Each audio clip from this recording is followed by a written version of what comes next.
Welcome to Uncommon Knowledge. I'm Peter Robinson. We're shooting today in Italy, in Fiesole, a town in the hills just above Florence. An academic and author, David Berlinski is a senior fellow at the Discovery Institute's Center for Science and Culture and a contributing editor at Inference, International Review of Science. Dr. Berlinski holds a doctorate in philosophy from Princeton, performed postdoctoral work in molecular biology at Columbia, and has taught philosophy, mathematics, and English at institutions such as Stanford, Rutgers, and the City University of New York, and the Université de Paris. His books include The Devil's Delusion, Atheism and Its Scientific Pretensions, and The Deniable Darwin and Other Essays. David Berlinski, welcome. Thank you so much. I have to speak for just a moment about David Gelernter, the Yale computer scientist who just this past spring published an essay in the Claremont Review of Books called Giving Up Darwin.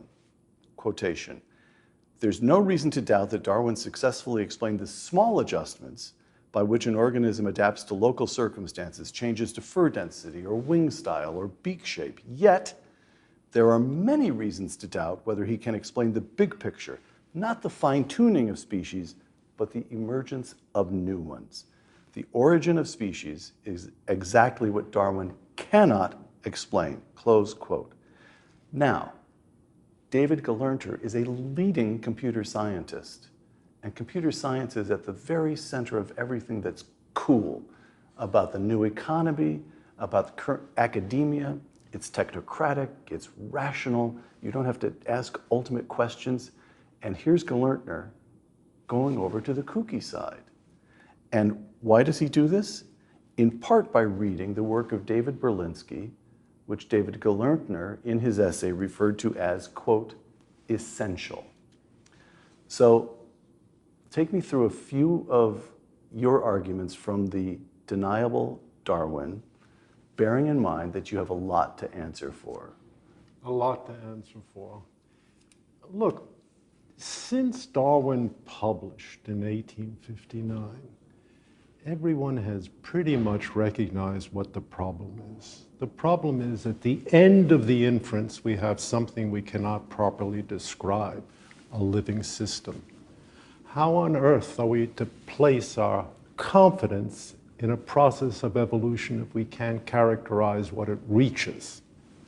That's an essential problem not only for a dynamic theory of life, but any learning theory, for example. If you can't characterize what an organism has learned, you don't know how to evaluate a learning theory. By the same token, what we do know of living systems is a degree of complexity that's almost unfathomable. There's complexity wrapped up in complexity, wrapped up in complexity, forming an endless panorama of labyrinths. And we simply have no way of reconciling the kind of primitive mechanism we see in local variation, random mutation, and natural Which Darwin did describe correctly. He was on to something there. Sort of something. He had a local theory of change. Right. But he had nothing like a global theory. And this is what we're lacking. All right. Let me ask you, if I may, David. I've made notes. I read Sure. that master essay, The Deniable Darwin, and I just made notes. I'm a layman. You're a scientist. I'm going to ask you to make me understand the fossil record. This is you writing in The Deniable Darwin. Quote, "If life progressed by an accumulation of small changes, as Darwin suggests, the fossil record should reflect this. Little organisms, slightly more complicated than that, in a smooth progression to David Berlinski and me, say, or at least to dinosaurs. But before the Cambrian era, a brief 600 million years ago, very little is inscribed in the fossil record. And then, during the so-called Cambrian explosion, an astonishing number of biological structures come into creation all at once." The Cambrian era, as I recall, lasted 70 million years. Some uncertainty about the time. It could be more, it could be less. But the argument is that in geologic time, it's a that's blink the blink of an eye. A blink of an eye. And that's not only a problem for Darwin, that's in and of itself fatal? It's not fatal. There are a variety of explanations in the literature. I mean, some paleontologists argue that the record is there, it's just not very evident. Others argue that there was a large-scale radiation and much of the details are now lost, but there's no reason to doubt that that occurred. But the essential part is, look, you've got a theory that makes at least one qualitative prediction. That is, change in biology is continuous. It's not radical, it's not discontinuous, it doesn't jump. And if you look at the historical record, it seems to jump all over the place, especially the Cambrian. Now, whether there are explanations, whether that can be reconciled, the historical record is an open question. But for heaven's sake, let's begin with the obvious. There's something not right in the theory. It makes a qualitative prediction on the one hand, and the facts are recalcitrant on the other. Maybe you can reconcile the two. I don't have an opinion. I'm not a paleontologist. But the least that we should be doing is saying clearly, look, something's not right. Something isn't right. And it's not only the Cambrian explosion. Look at us sitting around the room doing something that no other organism can do, chatting with one another. Now, what is the explanation for a whole suite of human powers and capacities, language foremost among them? Oh, the usual Darwinian explanation, the usual explanation of common sense is, look, it's tremendously useful. Right. Tremendous. Right. Okay, if it's so useful, why is it so isolated? No other organism can speak. Try talking to the dog, see how far it gets you. They have nothing to say, nor do the cats. Perhaps that's incorrect. They don't wish to say anything. Cats don't deign to speak to us. Yeah. But that's a typical example. We have a property that's absolutely self-evident. The power to assimilate a natural language. No other organism has that power. We don't know why we're the only species so gifted. So is part of your, I want to return to the deniable Darwin in a moment, but part of your argument, I'm not even sure it's an argument as much as irritation, is probably better. Lack of humility within the field. You say, look, here's what you'd expect from Darwin, continuous change. Here's the fossil record. They don't match up. Maybe there are explanations, but for goodness sake, have the humility to say there's a problem. And the field doesn't say that. Well, I should probably be the last person on earth offering the counsel of humility to my academic colleagues. But I'll do it anyway. Yeah, that would be a good beginning. Why don't we go back to 1859 and say, here's a theory that has certain kinds of properties. And then skip forward to the present day and say, look, the theory has many interesting things. Fidelity to the facts doesn't seem to be among them. It's an interesting theory. It's no gross default in a theory that it's not faithful to the facts, but it's not a good sign either. That includes all the discussions about gaps in the fossil record. You know, when you come to species, there are not many that form a continuous progression. Higher order, you have large groupings that do form continuous progressions. But species, there are very few on the ground, as Gould recognized very clearly. Stephen Jay Gould recognized very clearly. Right. You can't just say the theory is correct and its infidelity to the facts is absolutely of no interest. It's very interesting. We don't have a continuous record. Maybe there's a good reason. Maybe there's a good reason, but maybe there's not. All right. I sometimes think there's an urge to adapt the Bertolt Brecht. We have a government, let's elect the new people, change the facts. So here's, back to the deniable Darwin. Quote, I'm quoting you, David. The general issue is one of size and space and the way in which something small may be found amidst something very big. This is the math of evolution. Can you explain that to me? You cite an example of Richard Dawkins, who is the zoologist, I believe, and Dawkins says monkeys typing at typewriters, sooner or later they will type the phrase, and he chooses a phrase from Shakespeare, methinks it is a weasel. And then you write, methinks it is a weasel is a 6-word sentence containing 28 English letters, including the spaces. It occupies an isolated point in a space of 10,000 million possibilities. Any definition of natural selection must plainly meet what I have called a rule against deferred success. All right, so this gets to the mathematics of random variation acted on under natural selection. Are there enough variations? Do we have time for, are there enough life forms mutating? Is there time? Has there been time since Big Bang, I suppose? I'm fumbling here, but help me to think about the mathematics. Everybody's fumbling. The mathematics isn't very complicated, I assure you. It's the implications that are rebarbative. You take any combinatorial string, look at a protein. It consists of 20 amino acids. Right. And you can jumble them up or permute them in a lot of different ways. And they Huge numbers of ways. Grow in surprising speed, with a surprising speed. If you have a string of amino acids, 250 amino acids in length, that means you've got 20 to the 250th power as your total space of possibilities. Now, finding anything in this space is just impossible. You don't have time, you don't have the resources. The space is too overwhelming.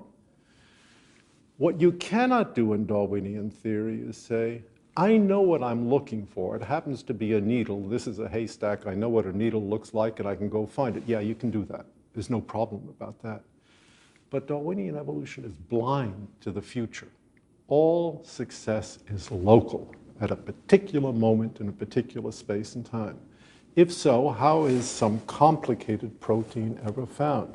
Now, I'm not suggesting for a minute the problem is negatively overwhelming, but it is a problem, exactly like the Cambrian explosion is a problem. This is a problem, too. It's called combinatorial explosion. It's called combinatorial explosion because I coined it thus many years ago. The space becomes huge. But exactly the same thing is true in a natural language. If you take a high school graduate is supposed to know something like 20,000 words. Is that about right? Maybe half that many. I don't know. You and I know many more, of course. Thank you, David. And you take a simple sentence. John brought the book back home. And you consider all the different ways different nouns and verbs could slot into that and all the different ways they could be permuted. How'd you ever find that sentence? It is much worse than finding a needle in a haystack. You found something because you knew what you were looking for. And you knew what you were looking for because you had a thought. How that thought translates into a grammatical sentence, no one knows. But you did it. If you did it by looking ahead, it's very reasonable to suggest, it's not an argument, but it's reasonable to suggest, life must have some forward-looking capacity to construct the fiercely complicated structures that we see everywhere, like the human eye, right, like the kidney. Right. Okay, so properly understood, Darwin is interesting, but the gap between this very elegant, or at least quite simple, everybody can grasp what Darwin is up to, the gap between that and what we actually see and what we have come to understand the gap is, mathematics, Cambrian explosion, and so forth, should instill a greater sense of wonder at what we don't know, instead of a rather smug self-confidence that we've got the problem licked. I think that the opinion among evolutionary biologists is not necessarily we have the problem licked, but we have the foundations laid, and everything else is a matter of embroidering on those foundations. I think that's quite mistaken. I see. I don't think the foundations are well laid. All right. Design. You quote the 18th century English theologian William Paley, who argued that no one could bring himself to believe that a watch was assembled at random, much less all of creation. I'm quoting you, the Deniable Darwin. It is simply a fact that this courtly and old-fashioned argument is entirely compelling. We human beings, we never attribute the existence of a complex artifact to chance. close quote. Or, if I may paraphrase that great philosopher William Jefferson Clinton, if you see a turtle on a fence post, you know it didn't get there by itself. Probably not. Okay, so again, why is this is dangerous territory? Dangerous, yeah, it is dangerous territory, culturally dangerous territory anyway, because what you're saying is life needs some forward-looking capacity to be able to find those extremely complicated proteins, that something is going on there that isn't purely random. And anybody who sees David Berlinski take even a half step in that direction says, stop. If he takes another 2 steps, we'll be back to God, the medieval period, and the Inquisition. Stop him now. Yeah, I suppose so, although I look with unconcern at those consequences. I think they're neither here nor there. We should have the confidence to follow a scientific theory wherever it leads. And if it leads back to the medieval period, if it leads back to the 13th century, and if it leads finally to the Inquisition, I'm prepared so long as I'm among the inquisitors. But other than that, I think these are misguided criticisms. I don't think the chasm is going to yawn if we say, look, we really don't understand this. I don't think anything bad will happen. All right, well, let me push back on that. There's an essay that appeared recently in National Review by a biologist called Razib Khan, whose name, you've read that. All right, you're familiar with that. So let me try a little bit of this on you. Razib Khan, I apologize to him if I'm mispronouncing his name, quote, evolutionary biology is nothing for conservatives to fear because it is one of the crowning achievements of modern Western civilization. One of the crowning achievements of Western civilization.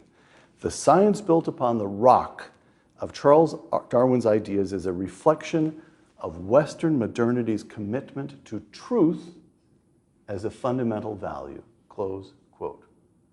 Charles Darwin was a champion of truth, and David Berlinski is an obscurantist.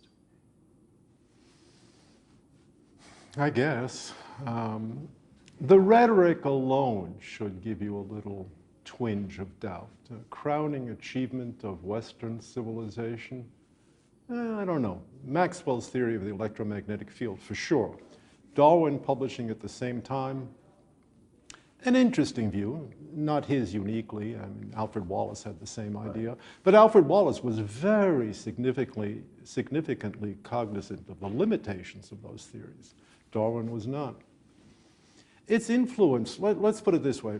I wouldn't call it a crowning achievement of Western civilization because I think the theory is fundamentally deficient, but it certainly had enormous social influence. It's changed a whole way of thinking, whether for the good or the bad. These are other questions. Again, Razib Khan. Today, many on the left reject the very idea of human nature. They assert that society and values can be restructured at will. You're talking about the social implications of Darwin, so is he. That male and female are categories of the mind rather than of nature. In rejecting evolution, that's me. A conservative gives up the most powerful rejoinder to these claims. Men are men and women are women, and if you let go of Darwin, you lose your ability to make that claim. It's an interesting example of a complete non sequitur. I don't see how a rational critique of Darwin impedes in any way the desire to uphold a concept of human nature, not only a concept of human nature, but essential human nature. There is something essential about the binary divisions in human life between male and female. It's not accidental. It can't be changed. And deep down, we all know that, but that has nothing to do with Darwin. How do you reach the contrary conclusion by reading The Origin of Species? Darwin himself got rid of any essential ideas in biology. From a strictly philosophical point of view, he's a nominalist. There are no such things as species, abstract entities. They're a progression of individuals receding into the past. There's no point in which one can say, this is a species, unless you're a group of isolated individuals, and there are problems about that too, because that seems to embrace a species within the folds of set theory. So, I mean, if you take a look at the dogs, are all dogs, if you think that all dogs form one species, can you say where the species begin and where? No, you can't say anything like that at all. So the idea of reconciling species to a modern point of view in set theory is hopeless. Well, if they're not sets, what are they? If dogs don't form a set of objects, what are they? Either they're nothing, which is Darwin's real position, or there's some abstract Why is entity. that Darwin's real position? Because he has no way of defining the notion of a species. There's nothing essential, because everything is mutable. It changes all the time. And he didn't see that himself. The book is called On the Origin of Species. It is, and that's an irony. But consider it from a Darwinian point of view. An organism changes, and if the changes accumulate, the whole structure, the species structure changes. But there's no point where you can say, that's a species, everything before is one species, everything after is another species. Is there a primordial dog such that its birth marks the beginning of the dogs, and everything before that, them's just the wolves? No, there is no such thing. It's a gradual transition. I see. Okay, so every time I talk to you, David, there's a new idea that more or less lifts the top of my head off. I'll have to, got it, I'll try to, all right, back to, you're throwing me off here, David. Sorry. Back to Razib Khan.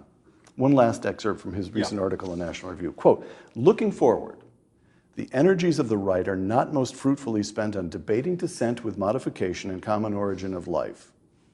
You're wasting your time.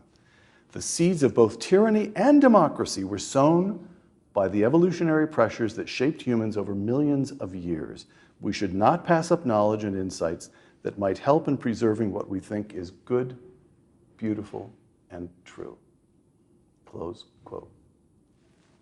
It'd be awfully hard to disagree with that, except for the first part about the seeds of something being sown in evolutionary time. I don't see a whole lot of seeds being sown in the struggle for life in primordial Africa, certainly not seeds that have anything to do with modern life. That's just one of the contemporary myths that's bandied about where evolutionary psychologists or sociologists keep talking about the deep aspects of our nature that were formed by evolutionary pressures. I think most deep aspects of our nature were not formed by evolutionary pressures. But that's a separate argument. But the succeeding part of that quotation, yeah, sure, we can judge things by standards of truth, goodness, and beauty. Nobody's stopping us.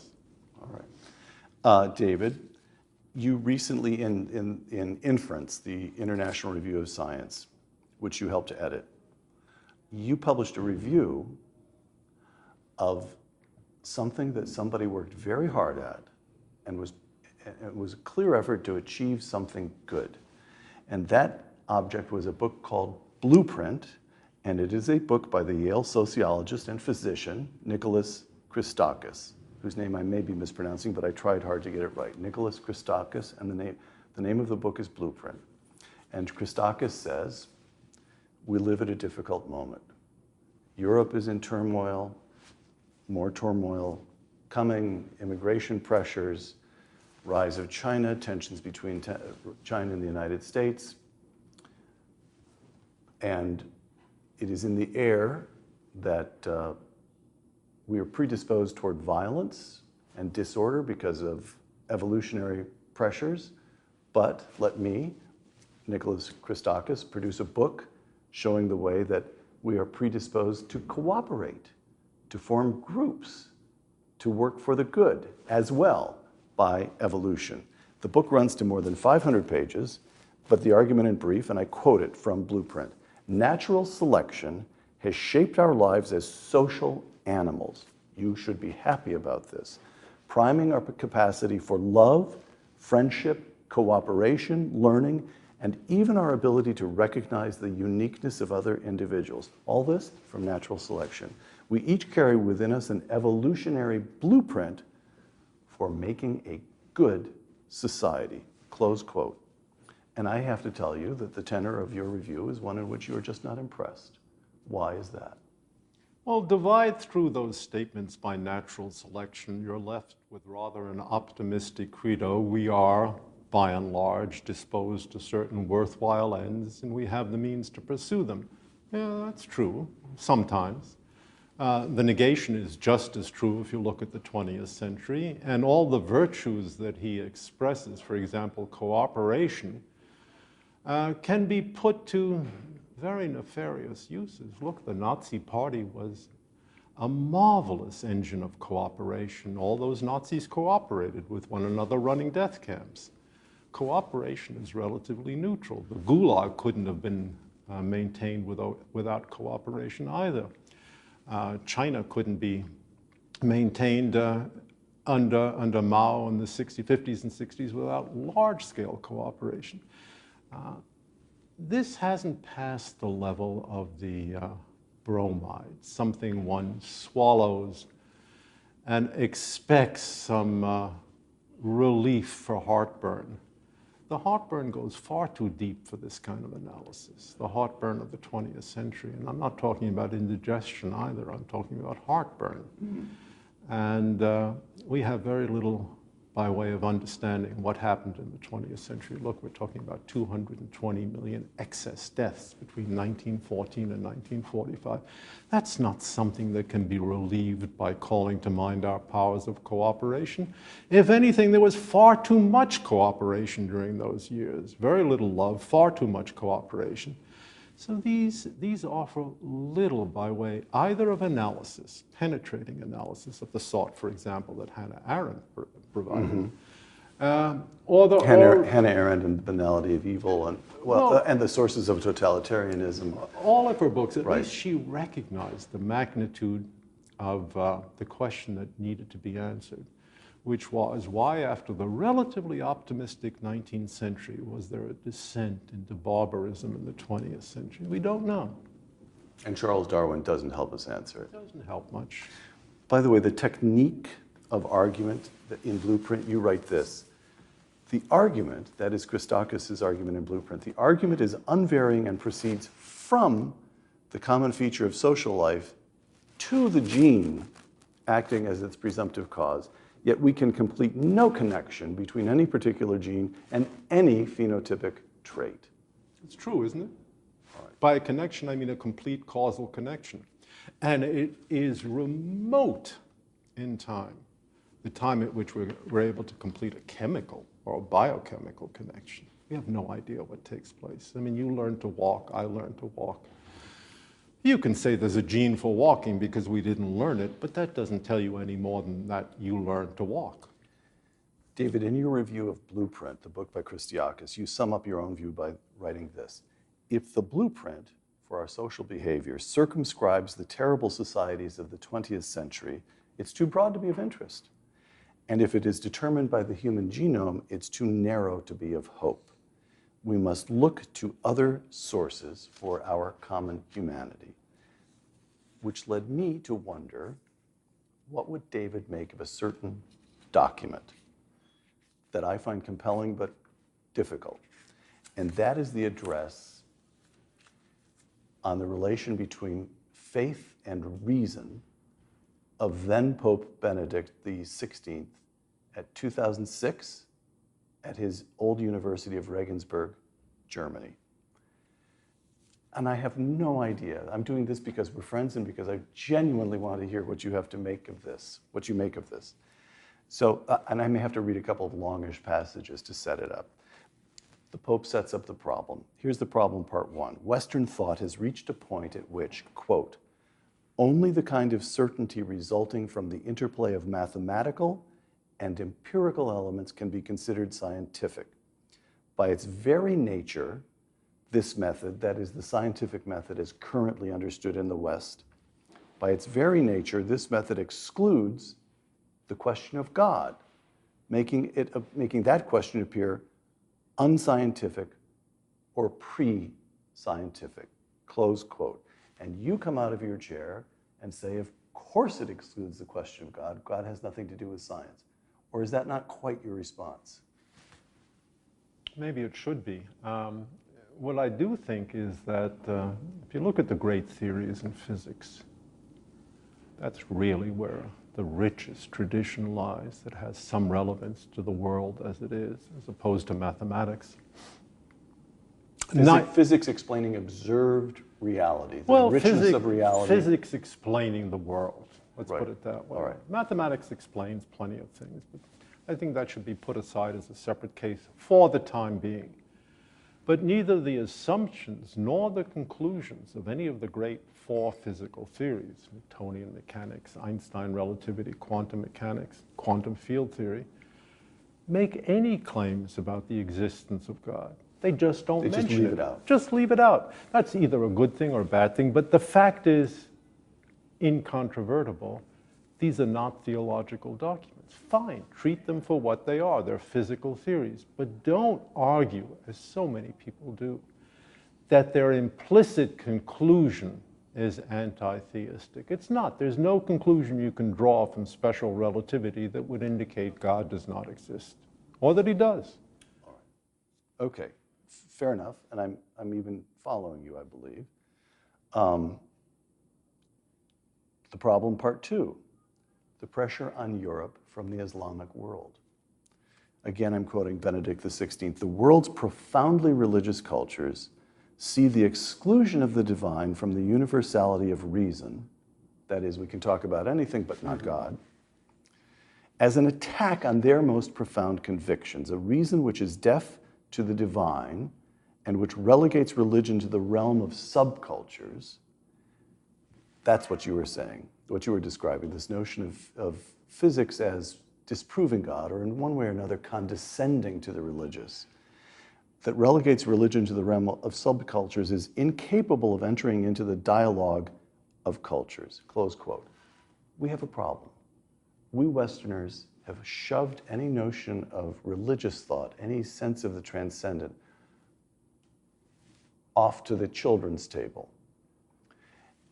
And other cultures, and in particular Islam, from which the West is under pressure, aside from anything else, just look at the population figures. The population of Europe over the next half century will decline. The population of the Islamic world will grow by some hundreds of millions. That's a problem.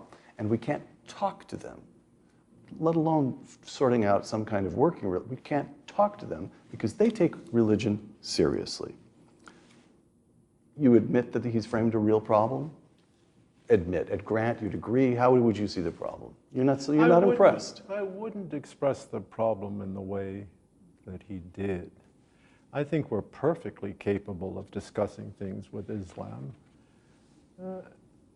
We're less capable of entertaining a whole category of arguments that we used to entertain with considerable interest, that is, theological arguments. Right. And theology has more or less disappeared as part of the Western curriculum, part of the Western habit of thought. But it has not completely disappeared. Look. Why has it stop there? Why has it disappeared? And you're talking about what, over a century and a half, 2 centuries? What are you talking about? Since the French Revolution? 200 years, maybe since the French Revolution. All right. Because of the, first of all, there are 2 parts to the disappearance. The enormous success of a secular culture very obviously breeds an expectation that its fundamental assumptions must be correct if it produced so much material abundance, so much relative absence of scarcity. And the second part is the great difficulty of entertaining very abstract arguments about the existence and providence of God in the world as it is, without the apparatus of modern science to buttress those arguments. That is, we feel a distinct inadequacy in making any claims about the real world without having an enormous apparatus like a backpack, saying, I'll look in the backpack and special relativity tells me that the ontological proof is correct. Well, no, it's not going to tell you that. You have to address it on its own and naked. And that's something very few people want to do anymore. It is temporary. It's just a fashion. Theological arguments are not going to disappear, and the fundamental questions they address are not going to disappear either. You see certain signs in the wind. For example, the ontological argument in philosophy, which has been current since the 12th, in fact, late 11th century, has not disappeared. And the greatest logician of the 20th century, Kurt Gödel, made it manifest in his own way. He didn't. So explain that, the Gödel insufficient, what is it called? I've never understood it, David. Anselm argued in the 11th, 12th century that God is a being greater than which none other can be conceived. And he concluded, therefore, he must exist. Well, why? Because if he didn't exist, you could conceive something still greater, namely a being who did exist. Oh, well, everybody said, that couldn't be right. Bertrand Russell said, oh my God, what was he? The trouble is it's very hard to refute. It's devilishly difficult to really come up with a convincing explanation of where he went wrong. And in the 1960s, Kurt Gödel worked it all out in terms of modal logic, and I don't think he published he showed his results to Dana Scott, among others. And it's provoked an enduring controversy ever since then. An indication in a small subfield that these issues retain an intellectual vitality denied them by mainstream science. Does this mean the argument is correct? I have no idea. You have no idea, but it's all right. But the argument from design is also making a reappearance. It's also making a reappearance, inconclusively, granted. But it hasn't gone away, and it won't go away because we're too impressed by the facts to avoid an encounter with any theory that seems to explain them. That actually. So Newton, Einstein, Max Planck, the physical theories they come up with, you don't find something, you don't have the feeling that there's something else trying to push into it. But when you discuss, as you have just discussed, evolution, and you say, wait a minute, what could possibly account for the complexity of life? Wait a minute, even grant that that life proceeds by way of mutation, it doesn't look as though it can be entirely random. It looks as though it knows where it wants to go.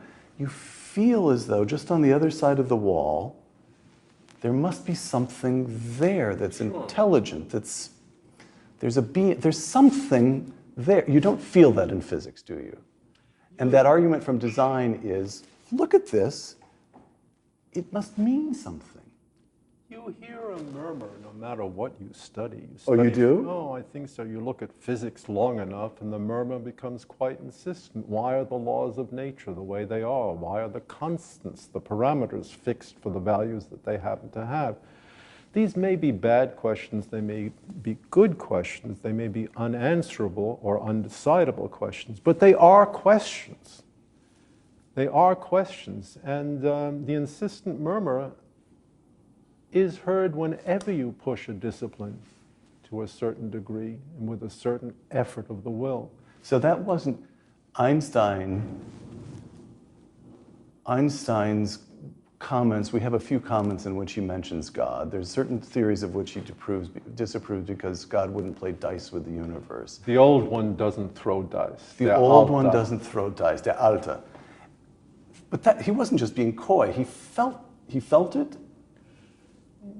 Einstein was given over to expressing a lot of apothegms, pithy thoughts. All right. We shouldn't make much of it. His comments about God not playing dice were really a response to his discomfort with quantum theory.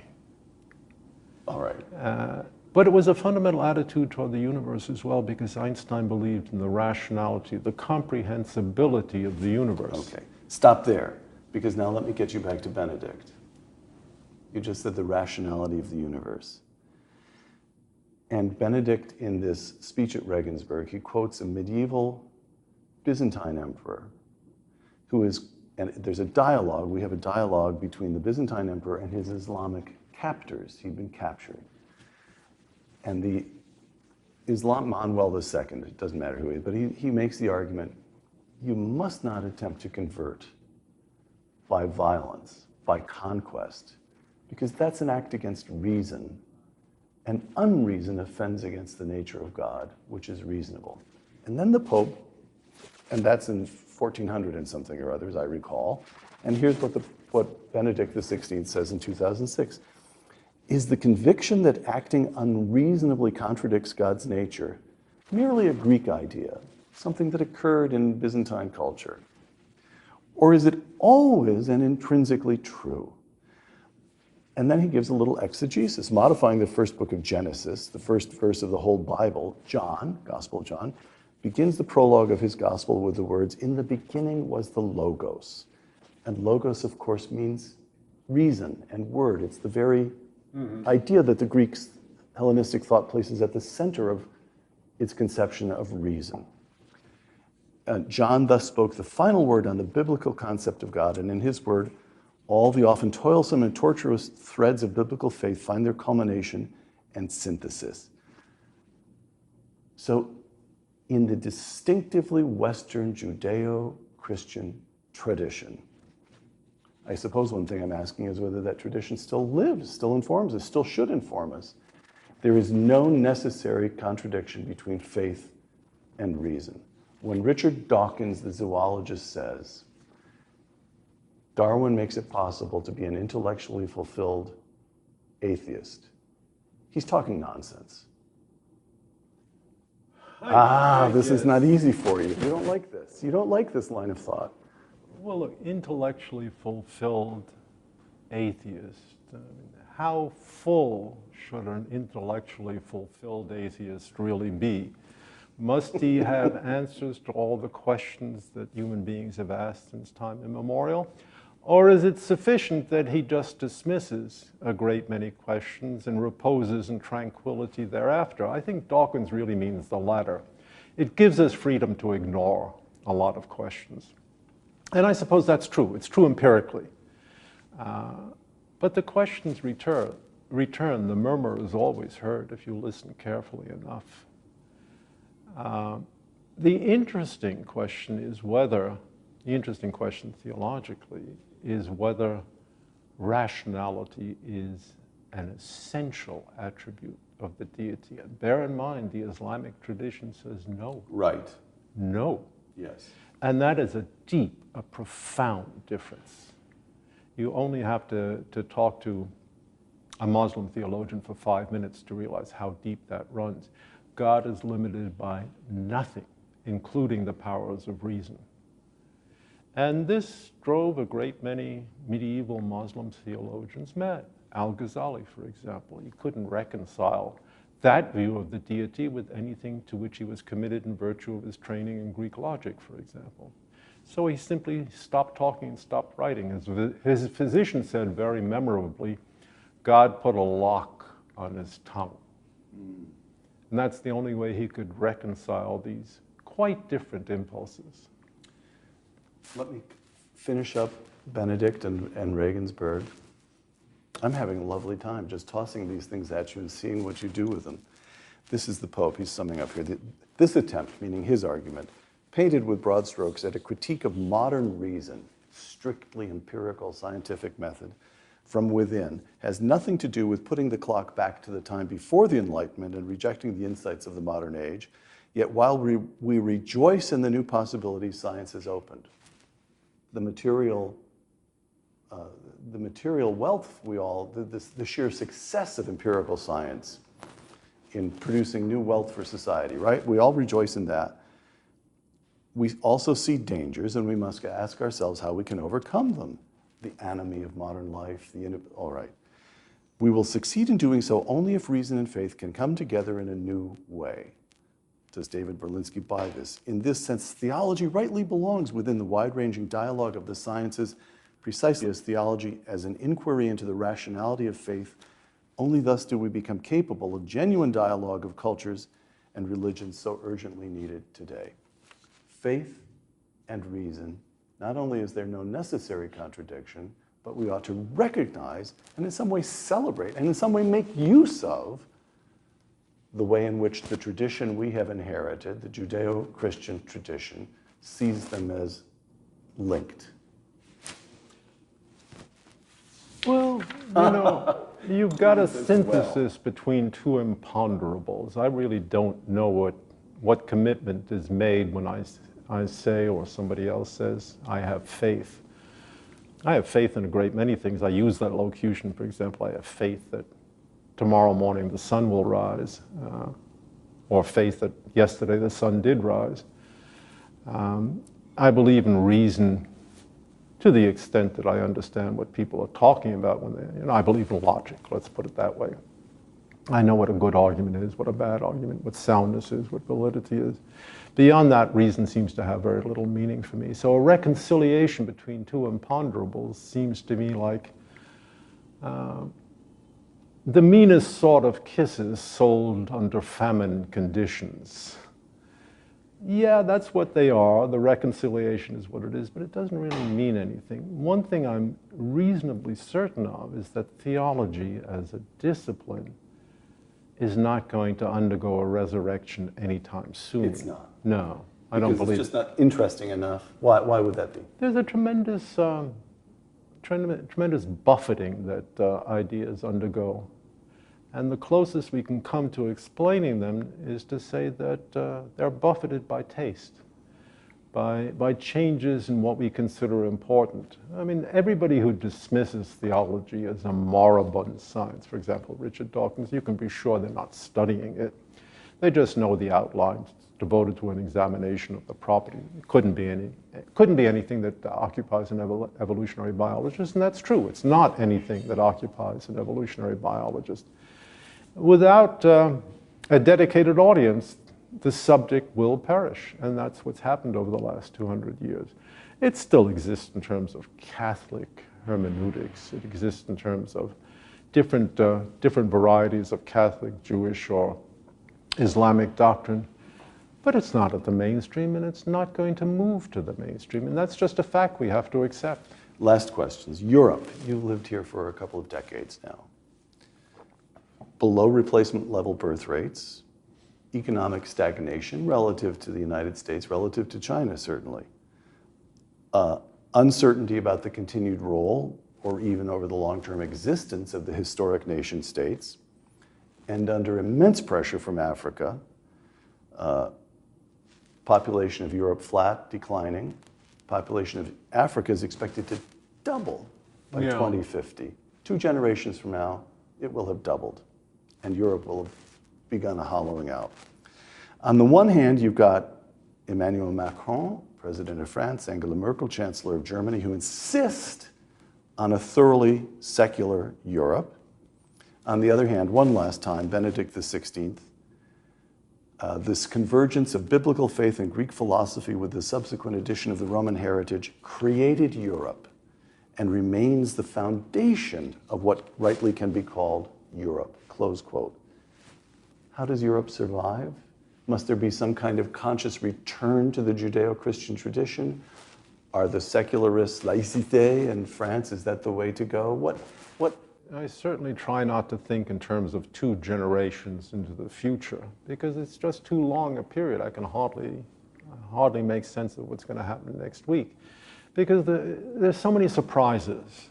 I never expected the Macron presidency to be jeopardized by the Gilets jaunes movement, the guys with their yellow vests, but it was.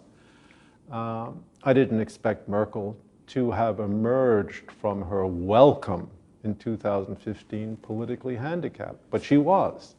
She may have done the right thing morally, she did the wrong thing politically. She welcomed about 1 million. About 1 million. Immigrants into Germany. She welcomed 1 million, largely Syrian, I think, immigrants into Germany. And she was warmly applauded by correct opinion everywhere. And I think the moral gesture was reasonable, considering Germany is Germany. Unexpected but reasonable. But politically, it was a fatal mistake, because it jeopardized her power completely. And that's why she's on the way out right now. What very, very often goes unnoticed is that socially, the assimilation of 1 million refugees seems to have passed relatively successfully. A small rise in the crime rate here and there. But by and large, the anarchy and the chaos that was predicted has not taken place. The Germans seem to be very capable of doing that sort of thing. What the role of the nation state is, that remains fraught. The fact of the matter is nobody believes in the nation state either. It's already gone. It's gone. Not in Italy, not in France. There are vestiges of patriotism. Everyone is emotionally You would not include Britain? I would include Britain. You would include Britain? I would include. The nation state as an idea no longer has an overwhelming hold on man's imagination. So Brexit was a waste of time? Brexit was a complicated decision where people just said they were fed up with the British elites and their loss of sovereignty to the EU, and they were absolutely right. There was a considerable loss of sovereignty to the EU, and the best proof is that it's so hard to get out of the EU. Right. But whether that is an exaltation of British identity, I really doubt it. Today's contemporary Britain is incapable, emotionally incapable of doing what it did in 1940. That is rallying to a superb leader. In France, the idea of France is cultural now. It's a matter of taste, savoir-faire, but it's not a matter of tremendous sense of French identity. Nor is the Italian, nor the Spaniard. 50 years ago, when de Gaulle spoke about la gloire de la France, people somehow or other had some notion what he meant. They don't today. Gone. Gone. In half a century, simply evaporated. It's just gone. French sense of self. It can't be said unironically today. It cannot be said. Cannot be said without irony. So you're an optimist, you're a pessimist, or you're just perfectly content taking it one day at a time in Paris. I think it's foolish to be an optimist or a pessimist. There are plenty of reasons for both. For optimism, the remarkable improvement in the physical circumstances of life throughout Europe, United States, Japan, even China, burgeoning middle class, probably also the Soviet Union, to some extent in Africa, to some extent Latin America is a case apart. Those are all good reasons for optimism, the decline in poverty, improvement in health, very solid reasons for optimism. But there are also reasons for pessimism. The chief among them is just look back at the 20th century and see what can happen. David, last couple of questions. April 15th, the Cathedral of Notre Dame, consumed in flames. That evening, your daughter Claire, a very fine writer in her own right, by the way, your daughter Claire puts up this post. My father is safe, but he's been evacuated, so he's sleeping on my bed. It's 20 years, he said, that I've been looking out on Notre Dame. That building is completely part of my life. And then he fell asleep. The French have announced an international competition to redesign the roof and spire of Notre Dame. French Prime Minister Philippe, the competition will give the building, quote, a spire suited to the techniques and challenges of our time. Close. God forbid. I was going to say, what do you expect? What do you expect yourself to be looking out on for the next 20 years? Some architectural monstrosity, without doubt. I mean, modern architecture is a spasm in ugliness almost everywhere that you look. And these people's incompetence are exceeded only by their vanity. We all know that. Every time a modern building goes up, everyone wants to spit at it. And if they lose the desire to spit at it, it's only because they've become familiar with it, like the pyramid in front of the Louvre. I don't know whether you've seen any of the proposals for the roof of Notre Dame. One enterprising architect suggested a swimming pool, an Olympic-sized swimming pool, on top of an 800-year-old religious structure. Gives you an idea of what they have in mind. All right. On that point, you're not optimistic. Your parents fled Europe for the United States. You moved back. I checked the population statistics. France has a population of about 500,000 Jews and a population of between 5 and 6 million Muslims. Do you feel safe? Completely so. No problem. Me personally? Yes, you? No, I've been dating a Muslim woman for 20 years. I'm protected. I've got an affidavit right here. So you're telling me, calm down, this notion. I've been trying to say that Europe is under pressure of all kinds, and one thing we read in the United States often is that Jewish populations in France, particularly, are under pressure. There are places you don't feel safe on the street. One doesn't feel safe on the street, and so you're saying relax. Places. There are. Yeah, I mean, look, there are higher crime neighborhoods and lower crime neighborhoods. I can tell you, as far as I'm concerned, as far as Claire is concerned, we don't feel under pressure from anti-Semitism, although we know perfectly well where the anti-Semitism comes from. I mean, there's a great deal of Islamic anti-Semitism, but it's fragile. It's very thin. It's not anything like historical anti-Semitism. It's the narcissism of small differences, because anyone who knows the Muslim community, especially the Muslim family, knows they're mirror images of the Jewish community. They really are. Very close. a last passage, this is the last question, last passage from your essay, The Deniable Darwin, and you're discussing the second law. This was fascinating. I've not seen this anywhere else in the writing about Darwin, for or against. The second law of thermodynamics, which of course holds that in any system, entropy will tend to increase, never decrease. Entropy meaning disorder, just disorder, right? So this is what you write, quite. Life appears to offer at least a temporary rebuke to the second law of thermodynamics. If the complexity of living creatures is increasing, the entropy that surrounds them is decreasing. I thought to myself, I had never thought of that as a definition of life, but of course, we inhale air, we consume food, and look, we're ordered creatures. Whatever the universe as a whole may be doing, and I'm old enough to have been taught that the universe is running down like a clock, biologically, things have gone from bad to better. How so, you continue? God said, let the waters swarm with swarms of living creatures and let fowl fly above the earth in the open firmament of heaven. That is how so. And who, on the basis of experience, would be inclined to disagree? Close quote. Now, David, it's been a long time since you and I addressed this question, but are you still passing yourself off as an agnostic? Night and day. Night and day, all right. I'm not going to, you were cutting no ice for me on that one whatsoever. Look, there's a crucial difference to be made. A man says, I believe that God does not exist. Richard Dawkins or Sam Harris or Christopher Hitchens. That's an affirmation. He's making a commitment to a certain kind of creedal system. I believe that.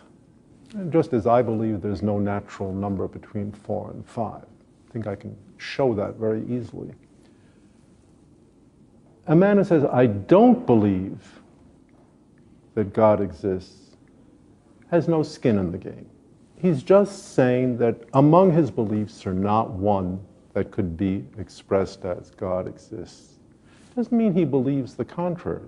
It means he has not reached that state of equipoise where he can say, God exists. I believe that God exists. He's withdrawing his belief. And that is something that is incontestable. You can't argue against a man who says, I just don't believe it. It doesn't mean he needs persuasion or he needs proof. That in the economy of his belief system, you won't find a particular belief. I think before one crosses the threshold of theological commitment, one has to be put together in a certain way. Pascal said very memorably, every human being has a hole in his heart that's shaped like God. Well, maybe. But in some men, the hole is a whole lot smaller than others. I don't say this is a good thing or a bad thing, but I am mindful of the smallness in diameter of the hole I possess, and there's just nothing I wish to change about that. That's the way it is. Fair enough. David Berlinski, author of many works, including The Deniable Darwin and Other Essays, and editor of Inference, the International Journal of Science. Thank you. My pleasure. Thank you for having me. For Uncommon Knowledge, the Hoover Institution and Fox Nation, I'm Peter Robinson.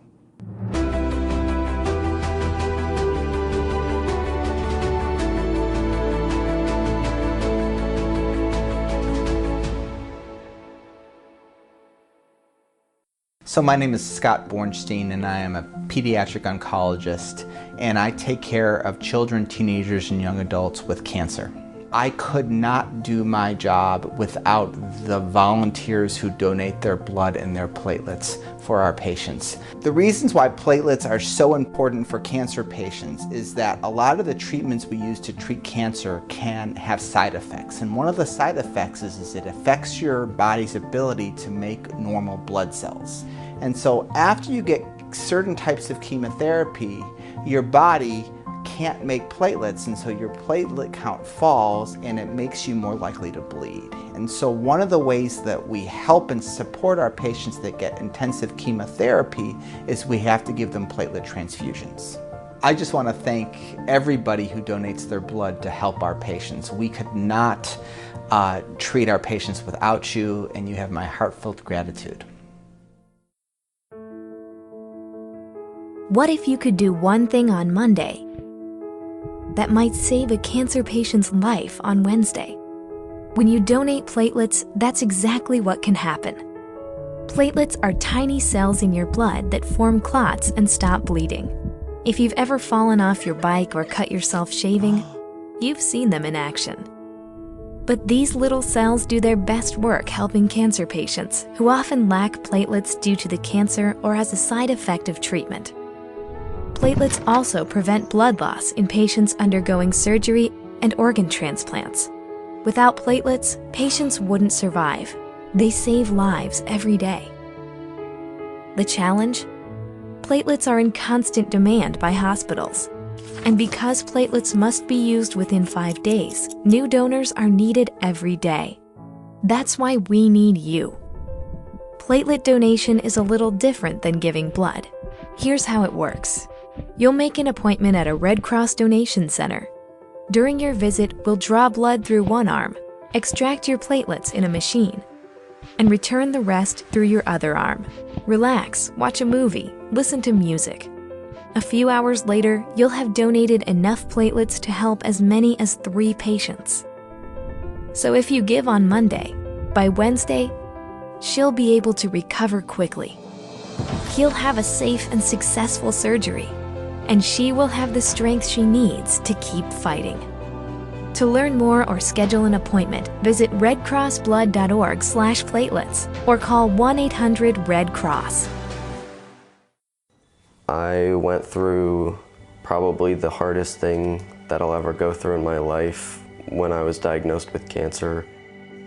As I slowly began to process what was going on, I became pretty afraid and pretty scared that I might not get better. When we got the phone call from the doctor that day, it was like an out-of-body experience. When he said, "Your son has leukemia," we were just in shock.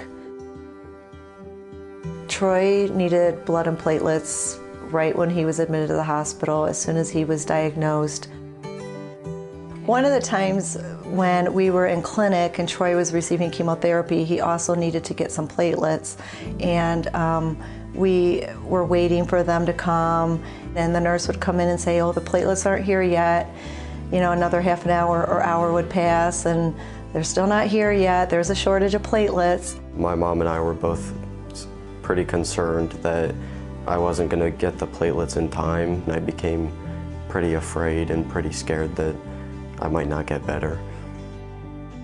So watching Troy's health improve after getting blood and platelet products, it was amazing to see him go from this almost lifeless boy to a son who had energy and more life to him. I'm extremely happy every single day to just be able to spend time with my family and just spending time with my friends again and playing sports with them again and being a part of the community at my school. To all the blood and platelet donors, I just want to say thank you so much for helping my son Troy get better and giving him strength and giving him life. It means the world to me.